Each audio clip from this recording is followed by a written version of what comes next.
আমাদের গোটা দুনিয়ার সবচেয়ে বড় এবং নির্জন এলাকা। এটি এত বড় জঙ্গল যে আপনাকে যদি ঠিক এর মাঝখানে ছেড়ে দেওয়া হয়, আপনাকে এই জঙ্গলের বাইরে বেরিয়ে আসতে 472 দিন সময় লাগবে। আর এই যাত্রাকালীন সময় আপনার সাথে সাক্ষাৎ হবে এই সব প্রাণীগুলির, যারা কতটা ছোট বা কতটা বড় সেটা গুরুত্বপূর্ণ নয়। সবাই এক একজন ঘাতক প্রাণী। এদের সবার উদ্দেশ্য আপনাকে আক্রমণ করা, কেননা এরা সবাই আমাজনের বাসিন্দা। এখানকার একটি ছোট্ট পিঁপড়েও আপনার জীবন নেওয়ার জন্য যথেষ্ট। এই জঙ্গল আমাদের পৃথিবীর এমন একটি জায়গা যে একাই 55 লাখ স্কয়ার কিলোমিটার জমি নিয়ে গঠিত। যে আয়তনকে আপনি অনুমান করতে পারেন, এখানে বাংলাদেশের মতো 37টি দেশ, ভারতের মতো 2টি দেশ এবং দুবাইয়ের মতো 157টি দেশকে সহজে জায়গা দিতে পারবে। এই জঙ্গল মোট 8টি দেশের মধ্যে বিস্তৃত এবং এর শেষ সীমানা America, Colombia, Guyana, Brazil, Peru এবং বলিভিয়াতে মিশেছে। একটি বিষয় ভেবে আপনি বেশ অবাক হতে পারেন যে আমাদের গোটা পৃথিবীর জীবিত প্রাণীরা যে শ্বাস নিয়ে বেঁচে আছে তার 20% অক্সিজেন এই আমাজন জঙ্গল থেকে আসে। 40,000 প্রজাতির গাছপালার এই জঙ্গল, যেখানে প্রকৃতি একমাত্র রাজা। তাই এখানে যা ঘটে তা সবই প্রকৃতির রহস্যময় নিয়মে। তাই আজকের ভিডিওতে আমরা আপনাকে আমাজন জঙ্গল সম্পর্কে এমন সব রহস্য দিতে চলেছি যা এর আগে আপনি হয়তো কখনো শোনেননি। আসলে আমাজন জঙ্গল কত বড় এবং এখানে কোন কোন ঘাতক প্রাণীর বসবাস, যারা কয়েক হাজার বছর ধরে এই জঙ্গলে ঘাঁটি তৈরি করেছে। জানতে হলে ভিডিওটি সম্পূর্ণ দেখার অনুরোধ রইল। আর নতুন বন্ধুরা অবশ্যই পাশে থাকা সাবস্ক্রাইব লেখাটি প্রেস করে বেল আইকনের অল অপশন সিলেক্ট করুন। যদিও আমাজন রেইন ফরেস্টের আয়তন 55 লাখ স্কয়ার কিলোমিটার, কিন্তু আপনি যদি এর সীমানা বরাবর হেঁটে যাওয়ার কথা ভাবেন তাহলে আপনাকে 9500 কিলোমিটার অতিক্রম করতে হবে। তার মানে হলো মুম্বাই থেকে নিউ দিল্লি 7 বার এবং ঢাকা থেকে বরিশাল 51 বার যাতায়াত করার সমপরিমাণ। এত বড় এবং ঘন আমাজন জঙ্গলকে রেইন ফরেস্ট বলা হয় কারণ বছরে একটি মাত্র সপ্তাহ নেই যে এখানে বৃষ্টি হয় না। আমাজন জঙ্গল এত ঘন যে গাছপালার উপর বৃষ্টি পড়ার 10 মিনিট পর সেই বৃষ্টি মাটিকে স্পর্শ করে। এবং এই ঘন জঙ্গলের কারণে দিনের বেলাতেও আমাজন জঙ্গল রাতের মতো প্রায় অন্ধকার থাকে, কারণ এই ঘন জঙ্গল সূর্যের আলোকে ভিতরে প্রবেশ করতে বাধা দেয়। সুতরাং এমন একটি জঙ্গল যেখানে প্রচুর বৃষ্টি এবং ঘন হওয়ার কারণে এখানে যে গাছপালা, পশু পাখি বাস করে তা অনেক অঞ্চলে খুঁজে পাওয়া যায় না। এই জঙ্গলে 40,000 প্রজাতির গাছপালা, 1300 প্রজাতির পাখি, 2200 প্রজাতির মাছ, 270 প্রজাতির ম্যামালস এবং 380 প্রজাতির অদ্ভুত আর ভয়ঙ্কর ছোট প্রাণীর বসবাস। যদি এই অঞ্চলের ছোট বিষাক্ত প্রাণীর কথা বলা হয় তাহলে এখানে 25 লক্ষেরও বেশি আলাদা আলাদা বিষাক্ত পোকামাকড় রয়েছে। এই জঙ্গল বাইরে থেকে যতটা সুন্দর, এর ভেতরটা ততটাই ভয়ঙ্কর, কেননা এর মধ্যে যে কোনো সময় যে কোনো কিছু হতে পারে। এর মধ্যে যে ছোট বড় প্রাণীর বসবাস, এরা আপনার ধারণার চেয়েও অনেক বেশি ভয়ঙ্কর। যদি কোনো মানুষ ভুল করেও এই জঙ্গলে প্রবেশ করে তাহলে প্রথম এই জঙ্গলে তার সাথে দেখা হবে গ্রিন অ্যানাকোন্ডার। এই গ্রিন অ্যানাকোন্ডা দুনিয়ার সবথেকে লম্বা এবং বিষাক্ত সাপের প্রজাতি। এই সাপ 33 ফুট লম্বা এবং 250 কেজি ওজনের হয়ে থাকে। এবং এই সাপের সবথেকে ভয়ঙ্কর একটি দিক হলো এটি তার নিজের থেকে বড় একটি প্রাণীকে জীবিত গিলে ফেলতে পারে। আমাজন জঙ্গলে এরকম কতগুলি সাপ আছে তা এখনো পর্যন্ত কেউ নির্ণয় করতে পারেনি। এছাড়াও এই জঙ্গলে অ্যানাকোন্ডার সাথে সাথে কোবরা এবং পাইথনের মতো আরও বিষধর সাপের প্রজাতি দেখতে পাওয়া যায়। আপনার জীবনে আপনি একবার হলেও পিঁপড়ের কামড় খেয়েছেন। যদি সেই পিঁপড়েটি বিষাক্ত হয়ে থাকে তাহলে আপনি জানেন সেই যন্ত্রণা কতখানি। কিন্তু আমাজন জঙ্গলে এক ধরনের পিঁপড়ে পাওয়া যায় যার কামড় আপনি সহ্য করতে পারবেন না।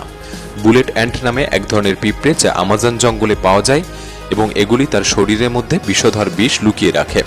এগুলিকে পৃথিবীর সবচেয়ে বড় পিঁপড়ে বলা হয়, যা 4 সেন্টিমিটার লম্বা।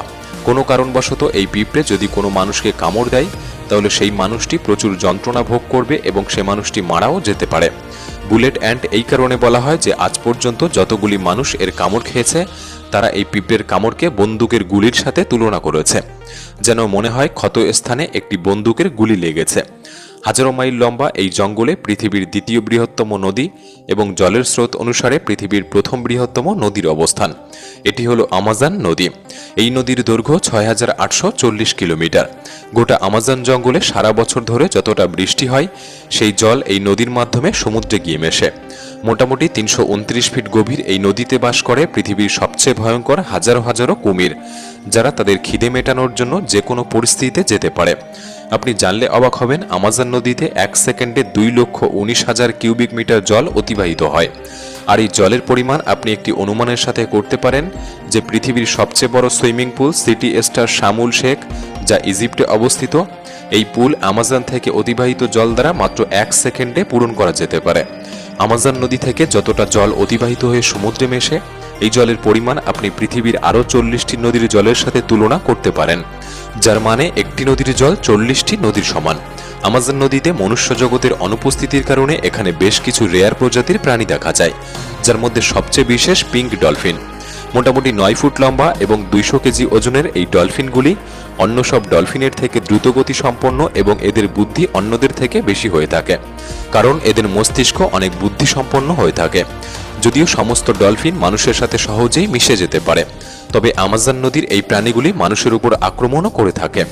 বিজ্ঞানী এবং বিশেষজ্ঞদের কাছে এমন বহু প্রমাণ রয়েছে যে ফেলে আসা 2800 বছর ধরে এই নদীতে এক ধরনের মাছ বসবাস করে, যাদেরকে ইলেকট্রিক ইল বলা হয়। অদ্ভুতভাবে এই মাছগুলির একটি বিশেষত্ব রয়েছে যে এগুলি তার শিকারীদের ইলেকট্রিক শক প্রদান করে, যে ইলেকট্রিক শক এখনও পর্যন্ত 860 ভোল্ট পরিমাপ করা হয়েছে। আমাজন নদীতে এরকম অনেক ঘটনা দেখা গিয়েছে যে ইলেকট্রিক ইলগুলি মানুষদেরকে হাই ভোল্টেজ ইলেকট্রিক শক দিয়েছে এবং প্রাণ নাশ করেছে। শুধু মানুষ নয়, এরা মাছেদের উপরও হামলা করতে পারে। এরা নিজেদের শরীরের থেকেও 100 গুণ ওজনের বেশি প্রাণীর উপর হামলা করে থাকে। এদের সামনে যেই হোক না কেন, একটি ইলেকট্রিক ঝটকা নিমেষেই তাকে মেরে ফেলতে পারে। বিশেষজ্ঞরা মনে করে যে এই ইলেকট্রিক ইলের 860 ভোল্ট দ্বারা একটি প্রাণীর নার্ভাস সিস্টেম সহজেই বন্ধ হয়ে যেতে পারে। তবে মার্টিল এস্টেল নামের একজন ম্যারাথন সুইমার এই গোটা আমাজন নদীকে সাঁতরে পার করেছিলেন। হ্যাঁ, সেই ভয়ঙ্কর আমাজন নদী, যেখানে হাজারো হাজারো পরিমাণে ভয়ঙ্কর কুমির, ইলেকট্রিক ইল এবং সেই ভয়ঙ্কর সাপের বসবাস। কিন্তু মার্টিল কিভাবে এই ভয়ঙ্কর নদীকে পার করেছিলেন এবং এই রেকর্ড তৈরি করেছিলেন, তাও মাত্র 66 দিনের মধ্যে। 2007 সালে তিনি সবচেয়ে ভয়ঙ্কর রেকর্ড তৈরি করতে এই ভয়ঙ্কর নদী অ্যামাজনকে বেছে নিয়েছিলেন। একটি গোটা দিনের মধ্যে তিনি 10 ঘন্টা আমাজন নদীতে সুইমিং করতেন এবং বাকি সময়টা কিনারায় বিশ্রাম নিতেন। মার্টিলের বক্তব্য অনুসারে এই ভয়ঙ্কর নদী, যেখানে বিশাল বড় সাপ, জঙ্গলি কুমির, ইলেকট্রিক ইল এবং এরকম বহু ভয়ঙ্কর প্রাণীর বসবাস, এদের হাত থেকে বাঁচতে হলে তাদের নজর ফেরানো দরকার। তাই তাদের একটি দল কিনারার আশেপাশে মাংসের টুকরো ছড়িয়ে দিতেন, যেন তারা সেই দিকে আকৃষ্ট হয়। এছাড়াও অ্যামাজন জঙ্গলে এমন একটি নদী রয়েছে যার জল সবসময় ফুটছে। 6.5 কিলোমিটার দীর্ঘ, জল থেকে ধোঁয়া নির্গত এই নদী অ্যামাজনের সেই অংশে অবস্থিত যা পেরু দেশের মধ্যে পড়ে। এই নদীতে জলের তাপমাত্রা 90 থেকে 100 ডিগ্রি সেলসিয়াস, যেখানে যে কোনো খাবার রান্না করা যেতে পারে। গোটা বছর জুড়ে এই জল সিদ্ধ হয়ে চলেছে, কিন্তু এর কারণ এখনো পর্যন্ত কেউ জানে না। তবে ভয়ঙ্কর অ্যামাজনের এই জঙ্গল জুড়ে প্রায় 600 জনগোষ্ঠীর বসবাস, যে মানুষেরা আমাজন জঙ্গল থেকে শিকার করে এবং এভাবেই তারা জীবিকা নির্বাহ করে। এদের মধ্যে এমনও কিছু গোষ্ঠীর মানুষ আছে যারা আজ পর্যন্ত সভ্য জগতের মানুষের সাথে কোনোদিন পরিচয় করেনি, এবং যখন কোনো সভ্য মানুষ হঠাৎ এদের সামনে এসে পড়ে, এরা এমন রিয়্যাক্ট করে যেন এমন কিছু তারা প্রথমবার দেখছে। আমাজনে এরকম অনেক রহস্যময় ছবি রয়েছে, যেগুলিকে স্যাটেলাইট থেকে দেখার পর বহু এলাকা জুড়ে এরকম আকৃতি লক্ষ্য করা যায়। এই আকৃতিগুলিকে জিওগ্লিপসও বলা হয়। এর মধ্যে কিছু জিওগ্লিপস 1 থেকে 5 কিলোমিটার জুড়ে বিস্তৃত, এবং এরকম 300টিরও বেশি জিওগ্লিপস অ্যামাজন জঙ্গলে দেখতে পাওয়া যায়।